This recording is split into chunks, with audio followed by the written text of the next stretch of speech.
Bonjour chers élèves, dans cette séance vidéo, on va travailler sur le premier chapitre de la deuxième partie. C'est un chapitre qui s'articule sur les micro-organismes. Les micro-organismes, généralement, c'est un monde très diversifié, comme vous voyez sur la photo. On va travailler sur des situations de départ. La première situation, une personne a oublié de mettre la viande et le lait qu'elle a acheté dans le réfrigérateur. Après 3 jours, la viande sent mauvais et le lait s'est transformé en caillé. Immédiatement, la personne s'est débarrassée de la viande, mais elle a consommé le lait caillé sans aucun problème sanitaire. Donc voilà, à partir de cette situation problème, on peut soulever des questions suivantes. La première question, quelle est la source de l'odeur désagréable de la viande? Deuxième question, comment le lait se transforme-t-il en caillé? La troisième question, comment expliquer le comportement de cette personne vis-à-vis des deux matières?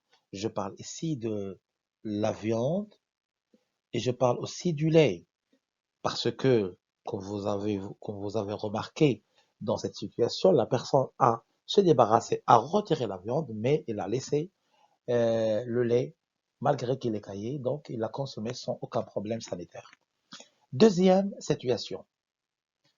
Donc, dans cette situation, le médecin Al-Razi a été chargé de rechercher un endroit convenable à la construction de Bimaristan, c'est un hôpital. Alors, elle a pris des morceaux de viande et les a distribués aux différents sites de Bagdad.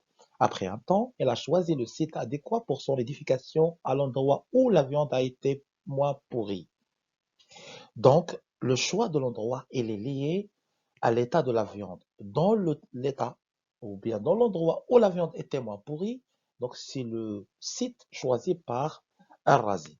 Donc la question qu'on peut soulever ici, c'est comment expliquer le travail effectué par Al-Razi pour trouver l'endroit adéquat à la construction de Bimaristan ou bien de l'hôpital.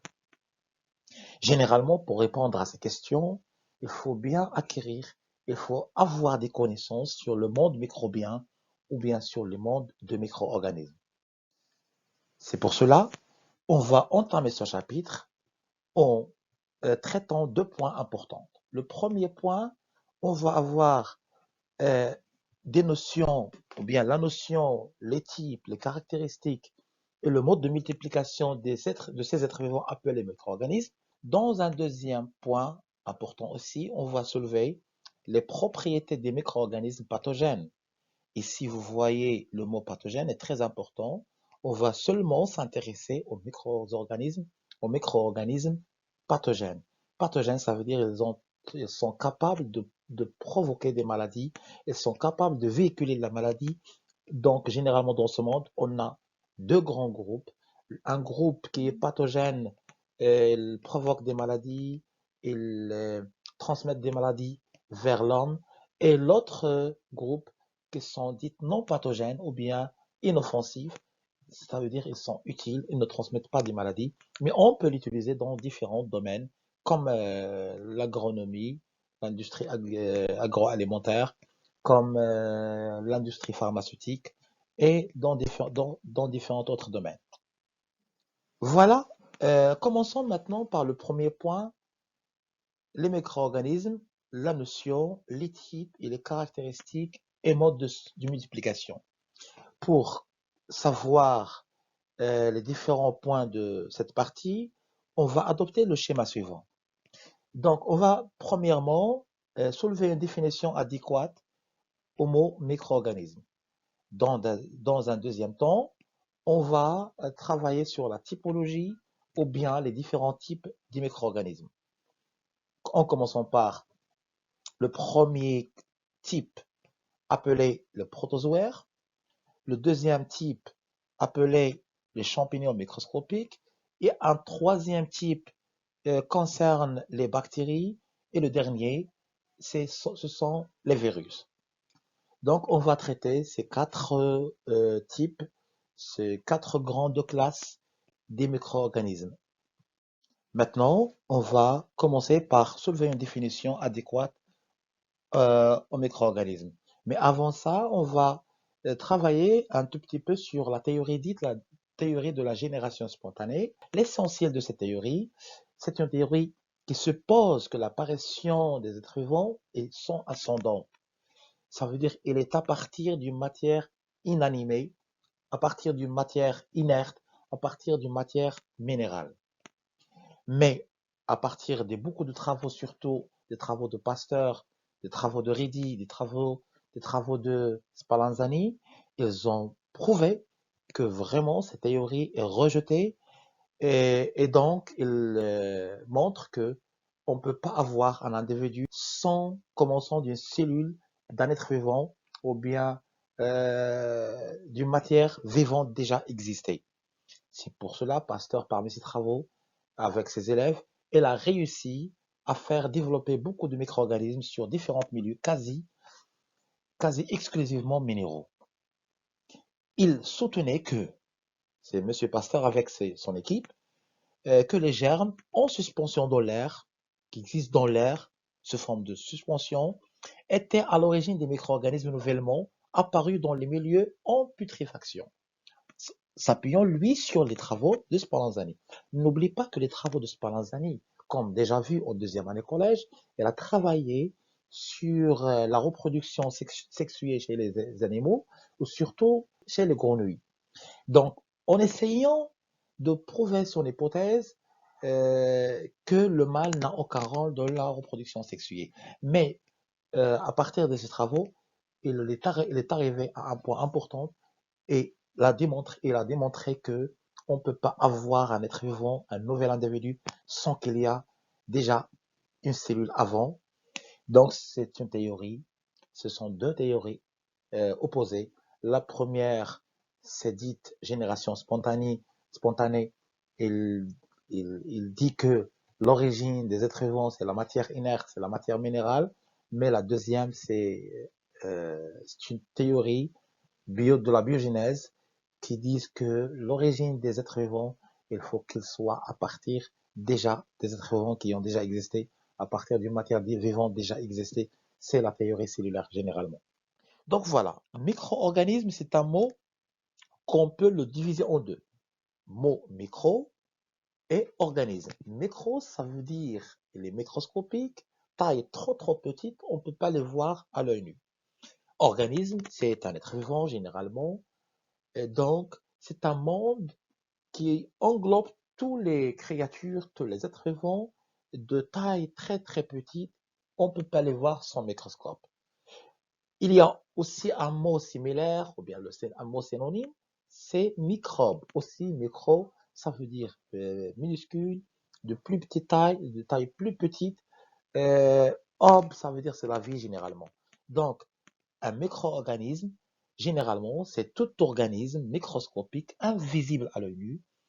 Elle est appelée aussi microbe. Ces êtres vivants occupent tous les milieux. On peut les trouver dans l'eau, dans l'air et dans le sol, sauf les milieux stérilisés. Donc ça veut dire qu'ils se trouvent dans l'air, dans l'eau et dans le sol sous forme de germes, sous forme de spores. Quand il y a des conditions favorables, ils peuvent germer, ils peuvent donner naissance aux autres individus. Maintenant, passons à la typologie de ces êtres vivants. Généralement, comme on a dit, on a quatre types. Ce sont les protozoaires, les champignons microscopiques, les bactéries et les virus. Commençons par les protozoaires. Comme vous remarquez ici, vous observez ici, on a quatre photos de quatre êtres vivants qui font partie des protozoaires.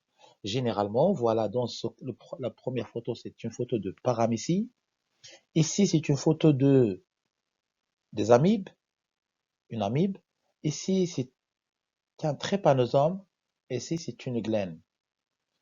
Et comme vous remarquez, ces quatre êtres vivants, ce sont toujours unicellulaires. C'est pour cela qu'on dit que les protozoaires, ce sont des êtres vivants unicellulaires microscopiques avec une grande taille dans leur famille, c'est-à-dire les plus grands dans les micro-organismes au niveau de taille. Ils possèdent un vrai noyau comme chez le paramécie, ici dans le cas des amibes, aussi dans le cas des trypanosomes, ici dans le cas aussi des euglènes. Un vrai noyau, ça veut dire que Un vrai noyau, ça veut dire qu'il possède un matériel génétique enfermé, englobé par une membrane nucléaire. Il forme ce qu'on appelle un vrai noyau. Il y a d'autres micro-organismes qui ne possèdent pas de vrai noyau. On va parler de ça. Donc, tous les êtres vivants qui possèdent un vrai noyau, on les appelle des eucaryotes. Ça veut dire des êtres vivants avec un vrai noyau.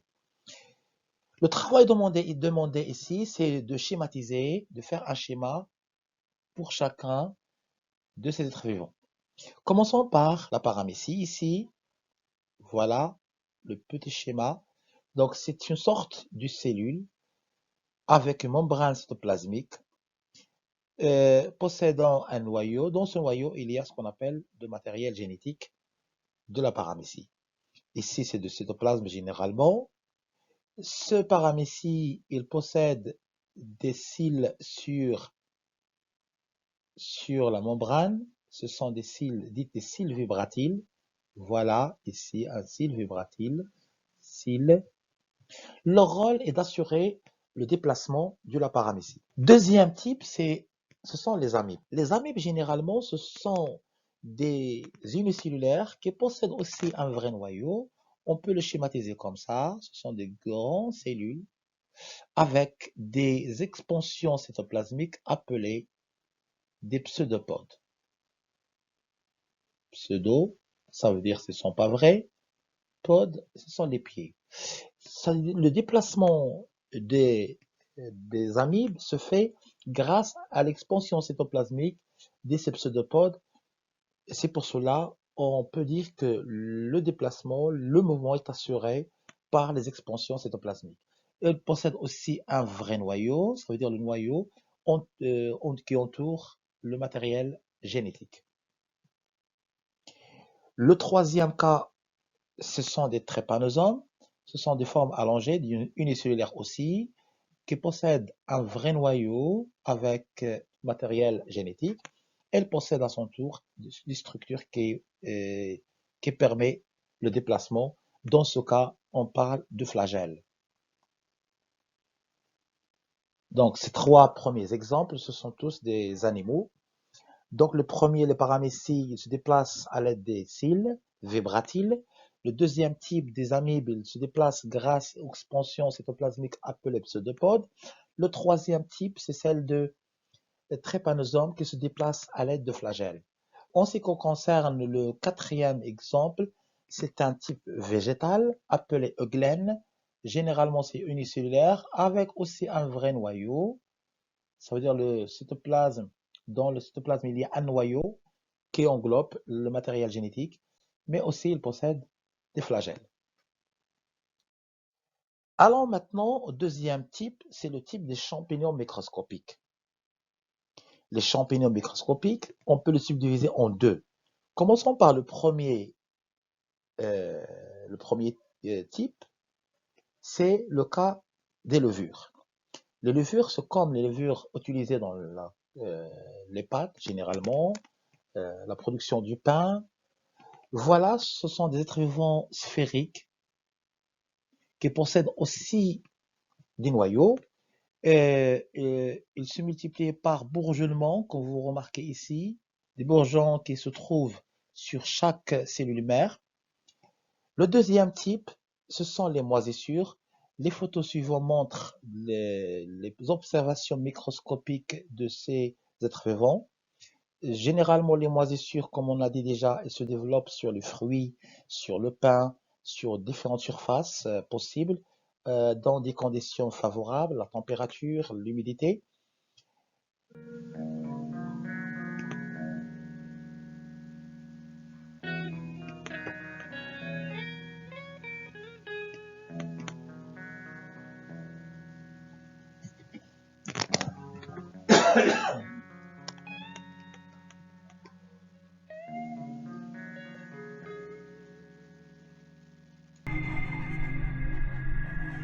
Au commencement, il y a les spores, la structure reproductrice des moisissures qui se dispersent dans l'air que l'on respire depuis la nuit des temps.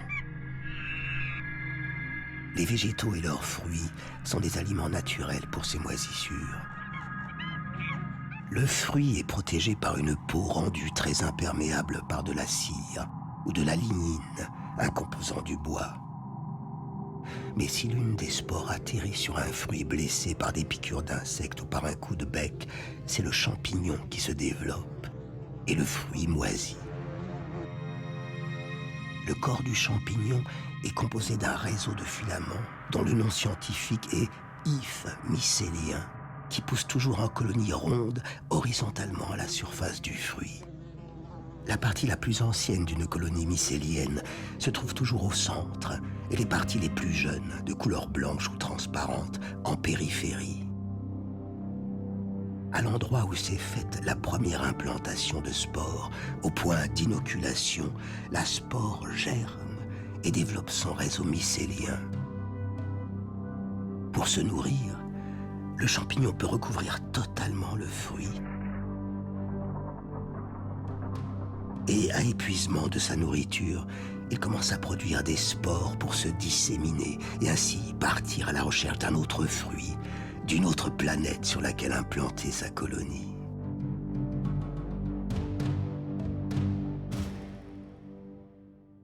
On va passer au troisième type, c'est le type concernant les bactéries. Généralement, les bactéries, on peut les classer selon leur forme. On distingue entre trois formes principaux, bien trois formes principales. Les bacilles, dont la forme est allongée, les coques, dont la forme est sphérique, et la troisième, c'est la forme spiralée, on parle des spirochètes. Donc, dans ces trois types, on peut commencer par les bacilles. Généralement, les bacilles, ils ont une forme allongée, comme dans ce cas. La forme allongée, ils ne possèdent pas un vrai noyau, mais ils ont un noyau dit, qui n'est pas vrai. On parle des prokaryotes, parce que généralement, le matériel génétique, il est déposé tout simplement dans le cytoplasme. Ça veut dire qu'on peut dessiner le matériel génétique comme ça. Voilà le cytoplasme. La membrane plasmique, c'est ici, membrane plasmique. Ici, c'est cytoplasme. Et voilà le matériel génétique. Donc, selon la forme, on peut les distinguer. Exemple, on parle des lactobacilles. Ce sont des bactéries qui existent dans le lait. Ici, dans le deuxième type, ce qu'on appelle les coques, ils ont une forme sphérique aussi. Ils possèdent le matériel génétique directement dans le cytoplasme. Voilà le cytoplasme, la membrane plasmique. Dans ce type, ou bien cette classe des coques, on peut distinguer entre plusieurs types. Par exemple, on peut parler ici des diplocoques. Ça veut dire qu'il y a une organisation par deux bactéries ou bien deux coques entre eux qui se collent entre eux. On parle des diplocoques. Généralement, ces diplocoques, ce sont des bactéries qu'on peut les trouver qui peuvent provoquer de la pneumonie ou bien une maladie concernant les poumons. On peut aussi parler des streptocoques. Ce sont des bactéries sous forme de chapelet allongées, en grand nombre, sous forme de chapelet, ce sont des streptocoques. Ici, on parle des diplocoques, des streptocoques, et il y en a plusieurs staphylocoques. Donc, généralement, on peut distinguer entre, ou bien différencier entre les bacilles et les coques seulement par la forme. La forme allongée, ce sont des bacilles. La forme sphérique, ce sont les coques. Et la troisième forme, c'est la forme spiralée. On parle des spirochètes. Exemple, des spirochètes de syphilis. C'est une bactérie qui provoque la maladie de syphilis. On va voir tout ça dans les maladies sexuellement transmissibles. Quatrième type, au dernier type, c'est le cas des virus. C'est un cas très important, c'est un cas le plus petit et le plus dangereux. Donc, c'est un cas, il faut bien l'étudier. C'est entre la matière inerte et la matière vivante parce qu'ils ne peuvent pas se développer, ils ne peuvent pas se multiplier que dans une cellule hôte. On peut observer ça ou bien en regardant premièrement cette vidéo concernant les virus. Ce que vous avez sous les yeux n'est pas une mosaïque antique. Ce n'est pas non plus des œufs de grenouille vus au microscope. Et non, sous vos yeux, c'est l'un des grands mystères de la biologie. Chacune de ces petites billes est un virus observé au microscope électronique. Et la question qui turlupine depuis bien longtemps les biologistes est: les virus, qui sont capables de se multiplier à grande vitesse, sont-ils vraiment des êtres vivants? Par définition, un organisme vivant naît, se nourrit, grandit, se reproduit et meurt. Ainsi en est-il du dragon de Komodo, comme de la bactérie, de la fougère, comme du chou rouge. Et les virus alors? Dépourvus de métabolisme, ils semblent plus proches de la matière inerte. Pourtant, une fonction les rattache aux vivants: leur reproduction. Ne pouvant se débrouiller seuls, les virus, comme ici le chikungunya, doivent parasiter une cellule hôte et l'obliger à fabriquer de nouveaux virus. Vous voyez ces virus du sida qui bourgeonnent victorieusement sur la cellule infectée avant d'aller infecter d'autres cellules? Alors, vivants ou inertes les virus? En attendant que de futures découvertes me permettent de trancher, la réponse reste ouverte. Donc voilà, on est arrivé à la fin de cette vidéo. Donc c'est la première partie. En attendant la deuxième partie, je vous remercie pour votre compréhension. Je vous remercie pour votre patience. Et jusqu'à une autre vidéo, Inch'Allah.